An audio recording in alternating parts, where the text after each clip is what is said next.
Which noun is in floral form, অর্থাৎ নিচের কোন নাউনটা বহুবচনে ব্যবহার করা হয়েছে। এখানে যদি অপশন ডিতে লক্ষ্য করি লেখা আছে কি ক্লাস। এই ক্লাস শব্দটার শেষে যদি আমরা ইএস যোগ করি তাহলে সেটা ফ্লোরাল হয়ে যাবে। ক্লাস শব্দটা একটা সিঙ্গুলার নাউন।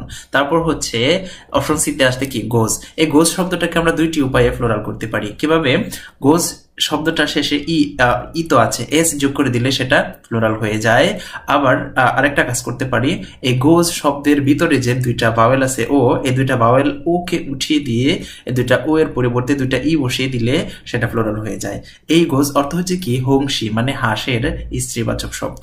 তারপর বি নাম্বারে আছে কি ক্রাইসিস। দেখুন আপনাকে একটা ছোট্ট একটা রুলস দিচ্ছি, খুব গুরুত্বপূর্ণ রুলস, এটা মনে রাখবেন।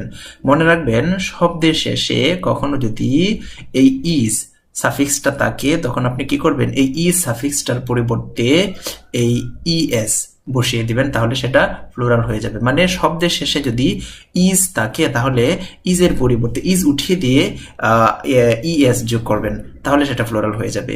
তার মানে আমরা এখানে কি বুঝলাম, এই যে দেখুন শব্দের শেষে ইজ আছে, তার মানে এটা কি ক্রাইসিসের মধ্যে শব্দের শেষে ইজ আছে, আইএস আছে, তার মানে এটা সিঙ্গুলার। এই গোজের প্লুরাল ফর্ম আছে, তার মানে এটাও সিঙ্গুলার। ক্লাস এটাও তো সিঙ্গুলার, তার মানে বিসিডি তিনটা অপশনে কি সিঙ্গুলার। তাহলে এখানে চাইছে কি প্লুরাল ফর্মটা চাইছে, তাহলে তার মানে দেখুন ডায়াগনোসিস শব্দটা একটা প্লুরাল ফর্ম। তো এখানে বিশ্লেষণে আসুন। এই ডায়াগনোসিস শব্দটা মূলত এই যে শেষে দেখতে পাচ্ছেন ইএস, ইএস ছিল না, এটা মূলত ছিল এই আইএস ছিল। ডায়াগনোসিস শব্দটা আইএস দ্বারা ছিল এক বচনে, তারপর এই আইএস উঠিয়ে দিয়ে আইএস এর পরিবর্তে ইএস যুক্ত করে এটাকে ডায়াগনোসিস মানে ফ্লোরাল করা হয়েছে।